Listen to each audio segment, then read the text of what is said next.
आपको इरफान से नफरत करने की एक वजह है कि इरफान मुसलमान है। चारों तरफ चमक धमक है और जिस भारत में हम रहते हैं वहाँ बेबसी है। 1 मिनट में तीन लोग सुसाइड कर रहे हैं। वहीं मेरा जन्म हुआ।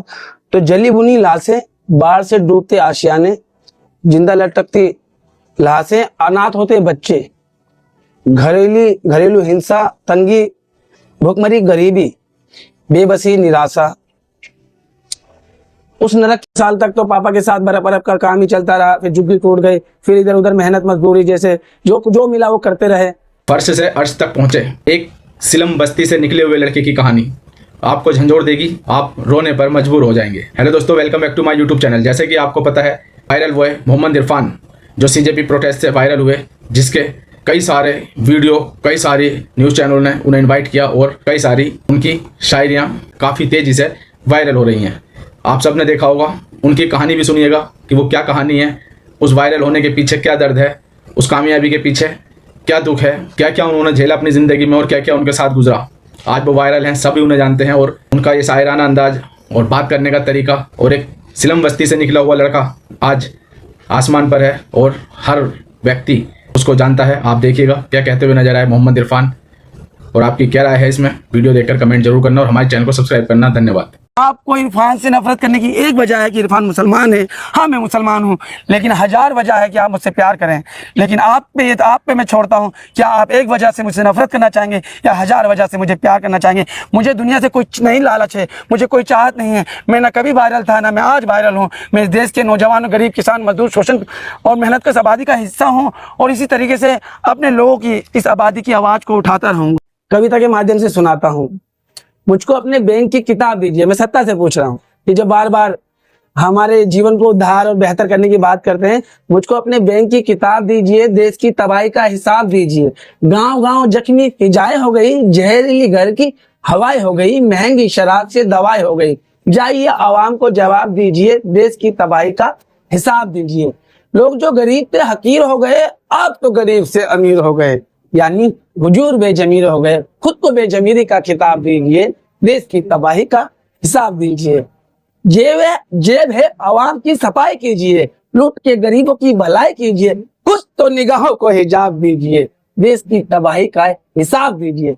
देखो कैसी कैसी देखो योजनाएं खा गए, बेच के ये अपनी आत्माएं खा गए, मार के मरीजों को दवाएं खा गए। उन्हें पद्मश्री का खिताब दीजिए, देश की तबाही का हिसाब दीजिए। मेरा कहने का मतलब यह है कि आपके शब्दों में गरीब का बेहतर जीवन हो रहा है, लेकिन कविता क्या कह रही है, पंक्तियां क्या कह रही है? लेकिन ये सारी पंक्तियां साल तक तो पापा के साथ बर्फ का काम ही चलता रहा। फिर झुग्गी टूट गई, फिर इधर उधर मेहनत मजदूरी जैसे जो मिला वो करते रहे और फिर धीरे धीरे से ये अपना आंदोलन की तरफ झुका हुआ जिंदगी। अब जहां से मैं आता हूं तो सरल सी बात है कि हर कदम पे ठोकरें खाई हैं, हर कदम पे अपमान था, हर कदम पे दुत्कार थे। जहां से मैं आता हूं और अभी हूं तो वहां, इसमें तो कोई दो राय नहीं है। तो वहां से जहां से मैं आता हूं हर कदम पे अपमान सहा है, दुत्कार सही है। रेडी पे खड़ा तो कस्टमर भी कई दफा अपन ओल जलूल, मतलब हमने जिंदगी को आपने कहा ना कि डरते क्यों नहीं हो। अरे क्या है जिससे डरे?